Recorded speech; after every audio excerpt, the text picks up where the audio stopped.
especially when the subject and the object is God. When God does something that hurts you, when God does something that disappoints you, all you better do is say, God, I don't know what you're doing, but I will trust you though you slay me. I want to tell you that no matter how hard God steps on your toe, no matter how he breaks your elbow, that what you better say is, God, I trust you. God, I know that you have my best interest. God, I know that you are a God that works all things together for the good of them that love and are called according to his purpose. When God hurts us and when God disappoints us, what we better do is be still and know that he is God. Check yourself before you wreck yourself. Because I want to suggest to you that complaining against the Lord is not going to get you anywhere. That's right. That murmuring against God is not going to get you well. And let me tell you something, how shallow it is to not trust a God that dealt with who was dealing with you. That when these people were in bondage, God dealt with the person, dealt with the nation that was dealing with them. Yeah. And how low and how shallow can you be to not understand that whatever is set before you, God has you. You had a Red Sea in front of you, and God split it and made it stand at attention. Who wouldn't trust a God like that? When Pharaoh and his army was giving chase and giving pursuit, God called them to be destroyed. Who would not serve a God like that? When people came out to try to kill and take them, it was God that provided for them. It was God that protected them. It was God that gave the victory. And then when I know that God is able to perform and able to protect like that, I don't care how big the problem is. I don't care what the prognosis and the diagnosis is, because I know that I have a God that when I have him, all things are possible. Watch this. Watch this. All right. Thank you. The first piece of advice Yes. that I want along is that even when times get tough, that gives us no reason to go off. Because I have learned that no matter how tough it appears, things are not always as bad as they seem. And that's going to come quite clear and obvious as we go through this text.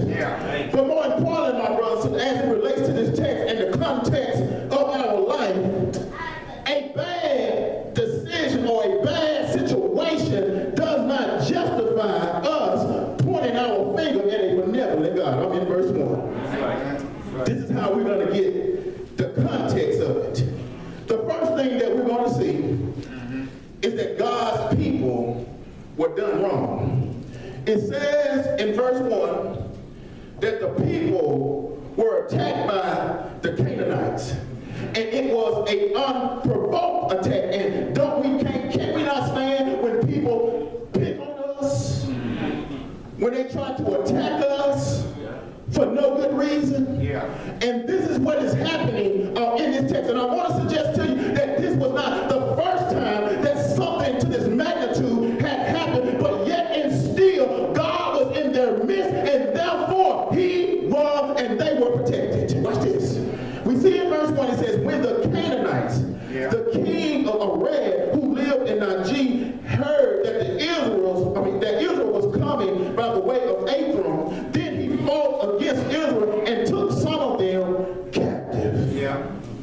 I want to suggest to you that we don't like being attacked for no good reason. Do we not?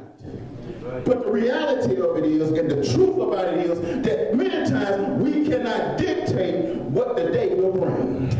That we don't know what's going to happen by the end of today. But what we can depend on is that we have a God that is ever present. That we have a God that is able to address every problem of every person under the sound of my voice at the same time. So what are you saying, Phil? What I am saying is that no matter how big her problem is, and no matter how big my problem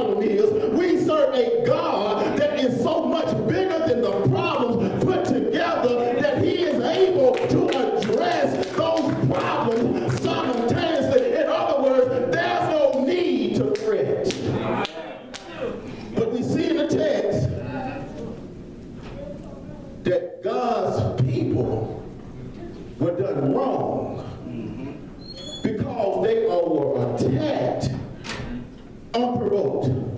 That their presence did not cause for alarm, but yet and still they were attacked. Yeah. Listen what happens as a consequence. We can't dictate what the day will bring, but we can depend on our God. Verses 1 and 2. See what happens after they were attacked. It says in verse 2, so Israel made a vow to the Lord and said, watch this, if you will indeed deliver this people into my hands, then I will utterly destroy their cities. Verse 3, the Lord heard the voice of Israel and delivered up the Canaanites. Then they utterly destroyed them and their cities. Thus the name of that place is called Hermon. We have to see here, brothers and sisters, that the power to deal with the enemy was not in and of themselves.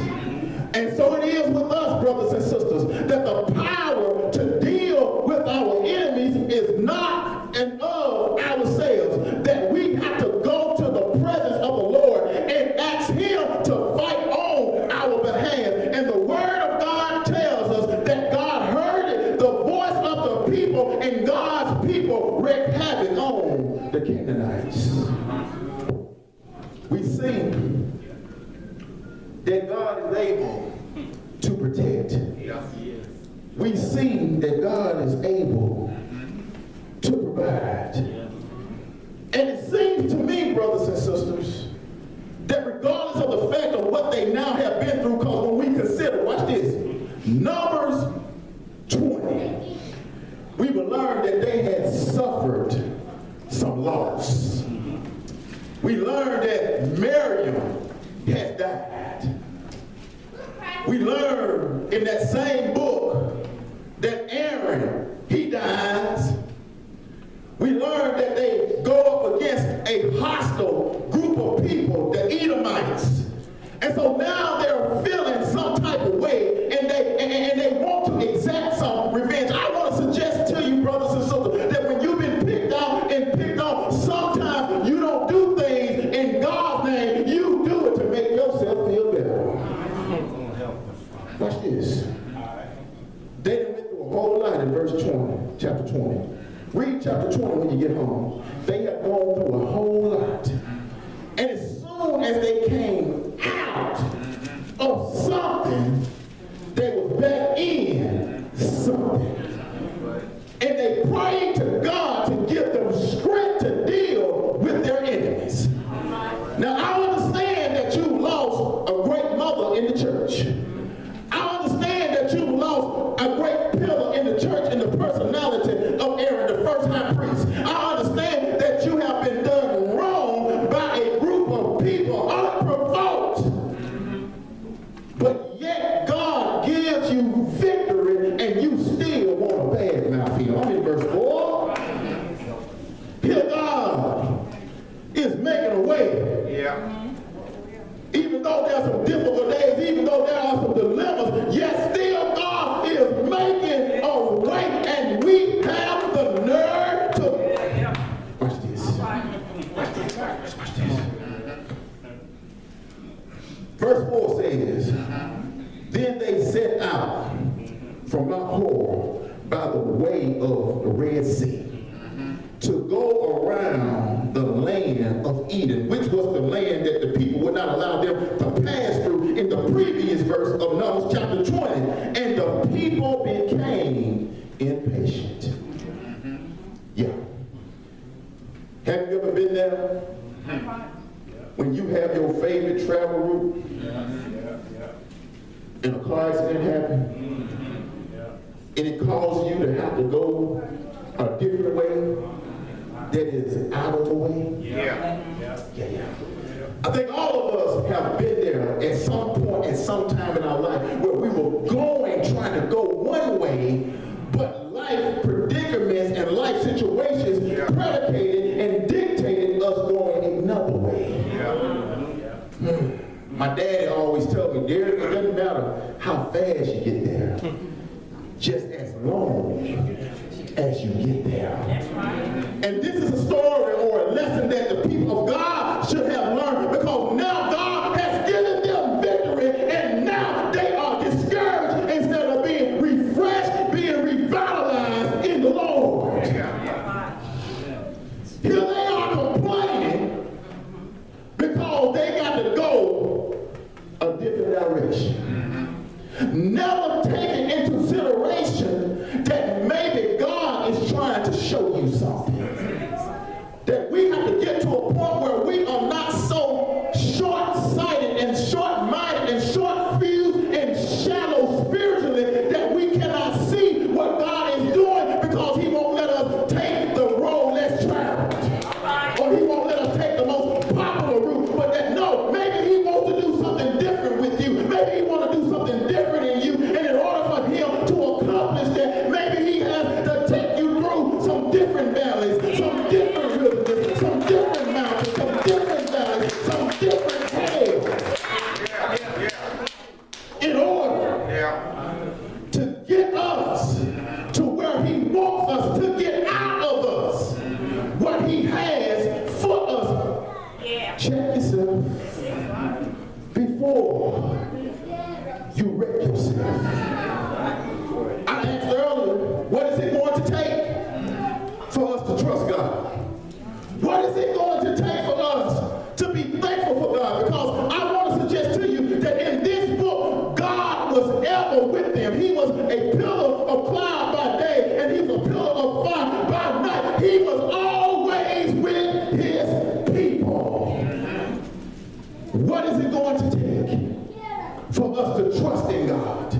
What is it going to take for us to be thankful for what God is doing, even though we cannot see? These people, I want to suggest, regardless of what has happened in the previous chapter, they should be refreshed, they should be revitalized in their spirits, but they are not. You know why? They are not because they are unappreciative ingrates. And God cannot stand an ingrate. An ingrate is a person who is never satisfied with what they receive from the Lord. The Lord has saved you alive, and you still 5 seconds later acting like saying, what have you done for me lately? Why should I bless your holy name? Why should I magnify your name? When you get to a point when you cannot remember what God has done in your rear view and what God is doing in your right now and what God will do around the corner, I want to tell you, you are a ungrateful, unappreciative ingrate.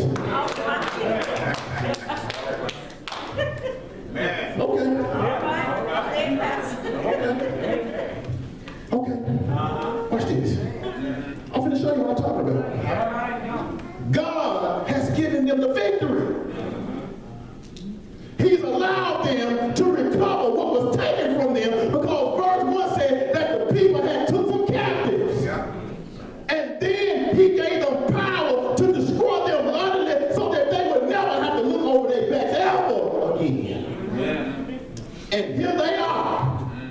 In verse 5, the people spoke against God and Moses. Now, I ain't even tripping on Moses, because they've been doing Moses like a dog from day one. They've been doing Moses like a dog.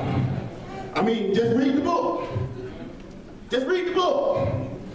They've been going off. They've been disrespecting Moses in all type of ways. But my issue is when you